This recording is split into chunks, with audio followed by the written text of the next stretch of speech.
नमो गोभ्यः श्रीमतिभ्यः सौरभेयिभ्य एव च नमो ब्रह्मसुताभ्यश्च पवित्राभ्यो नमो नमः। नीलाचलनिवासाय नित्याय परमात्मने बलभद्रसुभद्राभ्यां जगन्नाथाय ते नमः। श्री सुरभ्यै नमः। भगवान दारु ब्रह्म जगन्नाथ बलभद्र एवं भगवती सुभद्रा की नित्य विहार स्थली पवित्रतम पुरुषोत्तम क्षेत्र में स्थित यह नीलाचल धाम और इस नीलाचल धाम में भगवत्पाद शिवावतार भगवान आद्य शंकराचार्य महाभाग के चिन्मय करकमलों से प्रतिष्ठित ऋग्वेदीय पूर्वामनाय श्री गोवर्धन मठ भोगवर्धन पीठ, यह पवित्रतम क्षेत्र जहाँ हम लोग इस समय खड़े हैं। सज्जनों, इस मठ का नाम जो कि ऋग्वेद से सम्मत मठ है, इस मठ का नाम ही भगवान आदि शंकराचार्य ने गोवर्धन मठ रखा। गोवंशस्य संवर्धनम गोवर्धनम, माने गोवंश का संवर्धन, गोवंश का विस्तार हो, गोवंश का संरक्षण हो, इस उद्देश्य से भगवत्पाद शिवावतार भगवान आद्य शंकराचार्य ने इस मठ की स्थापना की। और भगवान गोवर्धन नाथ को, जो भगवान गाय को चराते हैं, गौवंश की रक्षा के लिए भगवान का अवतार हुआ, कृष्णावतार, गोपावतार, वह भगवान गोवर्धन नाथ यहाँ भगवान आदि शंकराचार्य के चिन्मय कर कमलों के द्वारा प्रतिष्ठित किए गए। उन्हीं की नित्य विहार स्थली यह गोवर्धन मठ और इस गोवर्धन मठ में स्थित श्री गोवर्धन गौशाला, जिसका एकमात्र उद्देश्य गोवंश का संवर्धन और गोवंश का भारतीय देसी नस्ल की जो गौ माता है, और अगर मैं शास्त्रीय शब्दों में कहूँ तो वेद लक्षणा गौ माता का संवर्धन और वेद लक्षणा गल कंबल से सुसज्जित हमारी भारतीय देसी गौ माता एवं गोवंश का संरक्षण इस मठ का एकमात्र उद्देश्य है। हमारे मठ के पूर्वाचार्य अनंतस्य विभूषित स्वनाम धन्य जगतगुरु शंकराचार्य स्वामी निरंजन देव तीर्थ जी महाराज ने अपने संपूर्ण जीवन काल में गोवंश की सुरक्षा के लिए अनेक आंदोलनों को जन्म दिया। सन 1967 में जगतगुरु शंकराचार्य स्वामी निरंजन देव तीर्थ जी महाराज ने 72 दिनों का अनशन गोरक्षा के निमित्त किया। तो ऐसी पवित्रतम भूमि जहाँ गोभक्त आचार्यों ने तप किया हो, वर्तमान में पूज्यपाद गुरुदेव अनंतस्य विभूषित श्रीमद् जगतगुरु शंकराचार्य पूज्यपाद गुरुदेव, उन्होंने संपूर्ण भारतवर्ष में गाय की रक्षा के लिए अनेक प्रकल्पों को चलाया है। सन 66 में धर्म सम्राट स्वामी करपात्री जी महाराज के साथ जो गोरक्षा आंदोलन दिल्ली में हुआ, उसमें भी पूज्यपाद अपनी सहभागिता रख करके गौवंश के संरक्षण के लिए अपनी आवाज़ बुलंद की है। और इस पवित्रतम गौशाला में हम लोग आज खड़े हैं, यह अत्यंत सौभाग्य का विषय है। हमारे शास्त्रों में अनेक प्रकारों से गौ माताओं का वर्णन आता है। हमारे शास्त्र में गौ माता का जहाँ जहाँ वर्णन है, वहाँ पर यज्ञ धेनु का भी वर्णन आता है।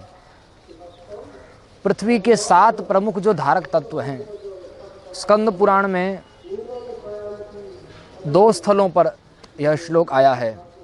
गोभिर विप्रैश्च वेदैश्च सतिभिः सत्यवादिभिर अलुब्धैर दानशीलैश्च सप्तभिर धार्यते महि।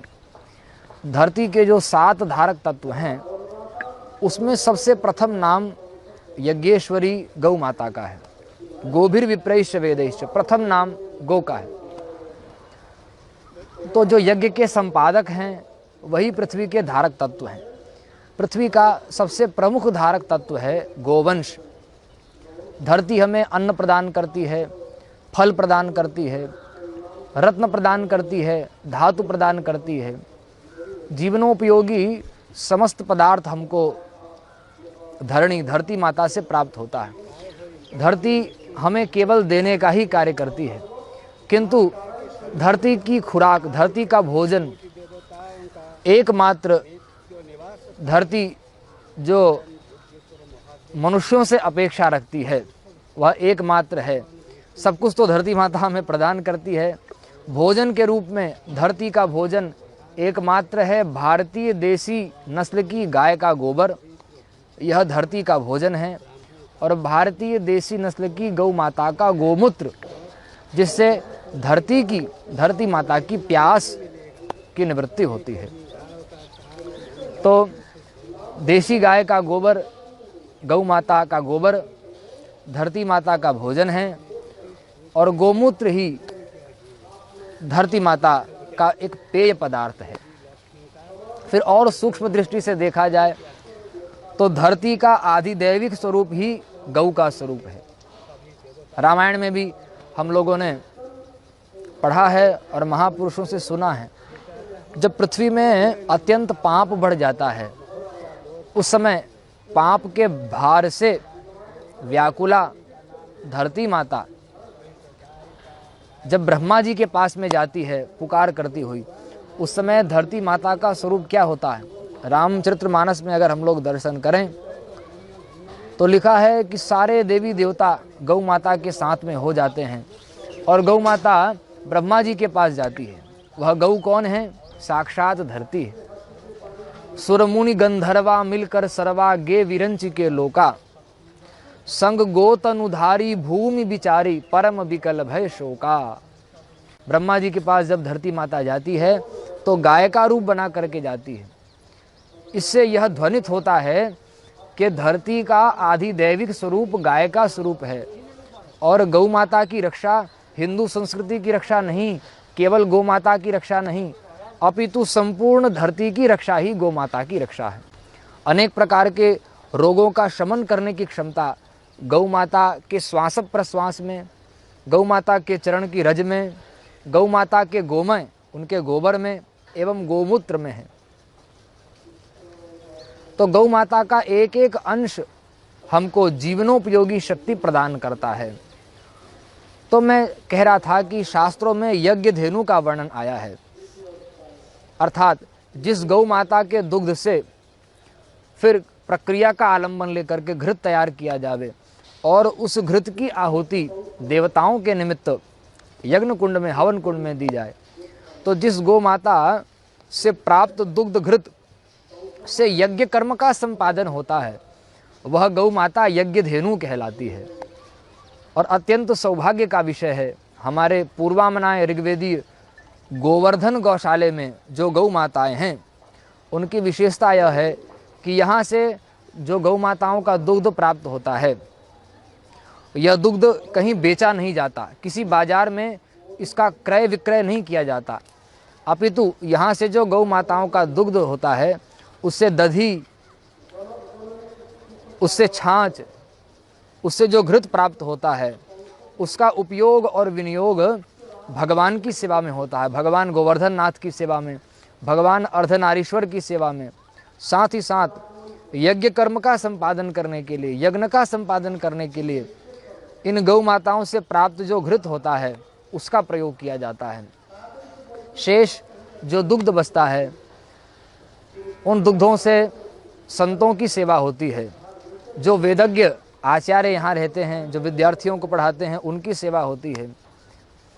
साथ ही साथ जो ब्रह्मचारी ब्राह्मण बालक यहाँ पर तपस्या पूर्वक वेद अध्ययन करते हैं उन ब्रह्मचारियों के मुख में वह दुग्ध जाता है, संतों के मुख में, ब्रह्मचारियों के मुख में, महापुरुषों के मुख में वह पहुँचता है और यज्ञ कर्म का संपादन किया जाता है।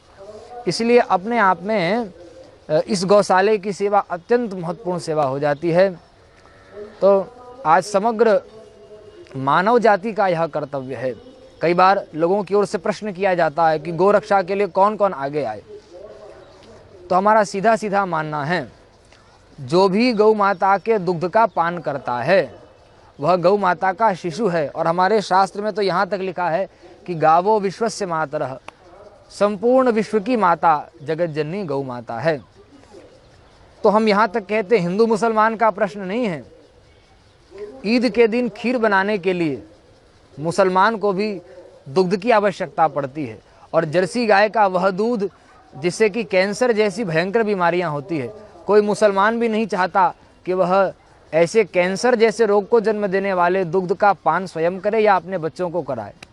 इसलिए ईद के दिन खीर बनाने के लिए जो मुसलमान गौ माता का दूध लेने जाता है, और केक आदि बनाने के लिए, क्रीम आदि बनाने के लिए जो हमारे ईसाई भाई लोग भी गौ माता का दुग्ध खरीद रहे हैं, उन सब का भी परम दायित्व है कि वह गौ माता की रक्षा करें, क्योंकि गौ माता हमको आरोग्य प्रदान करने वाली है, गौ माता हमको आयु प्रदान करने वाली है, गौ माता हमको स्वास्थ्य प्रदान करने वाली है, गौ माता हमको धन प्रदान करने वाली है, गौ माता हमको संपत्ति प्रदान करने वाली है। तो संपूर्ण विश्व का पालन करने वाली गौ माता, और उन गौ माताओं के पालन पोषण के लिए जगत गुरु शंकराचार्य अनंत श्री विभूषित पूर्वामनाय ऋग्वेदी गोवर्धन मठपुरी पीठाधीश्वर स्वामी श्री निश्चलानंद सरस्वती जी महाराज परम पूज्य गुरुदेव के मार्गदर्शन में एवं पूज्यपाद के निज सचिव स्वामी निर्विकल्पानंद सरस्वती जी महाराज के दिव्यतम मार्गदर्शन में संचालित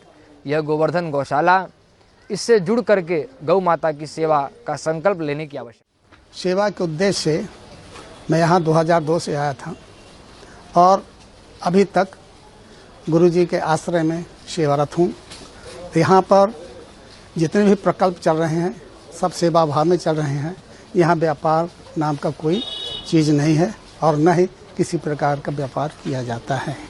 दूध, दही, घृत जो भी है सब मठ में ही प्रयोग में लाया जाता है, इनका भी लेन देन नहीं होता है। गौसेवा का प्रकल्प भारतीय संस्कृति का एक प्रमुख अंग है। सदियों से यह क्रम चला आ रहा है। मनुष्य रूप में भगवान कृष्ण ने भी जब जन्म लिया, उन्होंने भी गौसेवा का प्रकल्प चलाया। महाराजा दिलीप ने गौसेवा का प्रकल्प चलाया, और अनादिकाल से संत महात्मा जो रहे हैं उन्होंने भी गौसेवा का प्रकल्प चलाया। वशिष्ठ मुनि का नाम आता है, उनकी नंदिनी गाय थी, उन्होंने भी गौसेवा किया। भगवान शिव के भी आश्रम में गायें रहती थी, इसीलिए तो नंदी की सवारी उन्होंने किया, नंदी को अपना सवारी बनाया। इस तरह से भारतीय संस्कृति में गौसेवा का बहुत बड़ा महत्व है। इस तरह से गायों का बहुत महत्व है हमारे इतिहास में, हमारे पुराण में, हमारे शास्त्रों में। धन्यवाद। कई बार हम लोगों से कहते हैं कि प्रत्येक परिवार कम से कम एक गौ का पालन अवश्य करे, अपने घर में एक गौ माता का पालन पोषण अवश्य करे। किंतु ज़्यादातर देखने में यह आया कि हम हों या आप हों, आज जो शहर की सभ्यता चल गई है, नगरों की जो सभ्यता चल गई है, उसमें हम देखते हैं कि लोगों के पास में गौ माता को रखने के लिए जगह नहीं है। यद्यपि लोगों के पास में बड़ी बड़ी 1-1 करोड़ 2-2 करोड़ की गाड़ियां खड़े करने की जगह है, लेकिन प्रायः लोगों का बहाना होता है कि हमारे पास में जगह नहीं है। और बहुत से लोग वास्तव में ऐसे भी हैं जिनके पास सचमुच में जगह नहीं है। इन सब परिस्थितियों को ध्यान में रखते हुए कि जगह का अभाव है, सेवा करने वाले लोगों का अभाव है, तो इन सब विषयों का ध्यान में रखते हुए एक बहुत सुंदर प्रकल्प हम लोगों ने प्रारंभ किया है कि अगर घर में सेवा करने के लिए लोग नहीं हैं, क्योंकि संयुक्त परिवार का भी खंडन हो चुका है, और अगर पर्याप्त भूमि हमारे पास नहीं है गोपालन के लिए, तो हम लोगों ने गौशाले के माध्यम से यह प्रकल्प प्रारंभ किया है कि प्रत्येक हिंदू परिवार एक गाय को गोद ले करके गौशाले में गौ माता की सेवा के लिए जो धनराशि व्यय होती है उस धनराशि का भुगतान करे। बीच बीच में आकर के अपने हाथ से स्वयं गौ माता का पूजन करे, गौ माता की सेवा करे, एवं एक हिंदू परिवार एक गौ माता को गोद ले करके यह प्रकल्प प्रारंभ करे, और गोद लेने से ही गौ माता की सेवा का फल हमको प्राप्त होगा। तो भूमि के अभाव में, सेवक के अभाव में इस प्रकार से भी गौ सेवा की जा सकती है, जो एक बहुत बड़ी क्रांति को जन्म देगा। और छोटे छोटे एक परिवार एक गौ पालन करे, इस छोटे छोटे प्रयास से, प्रत्येक व्यक्ति के छोटे छोटे प्रयास से संपूर्ण गौवंश की रक्षा का मार्ग प्रशस्त होगा।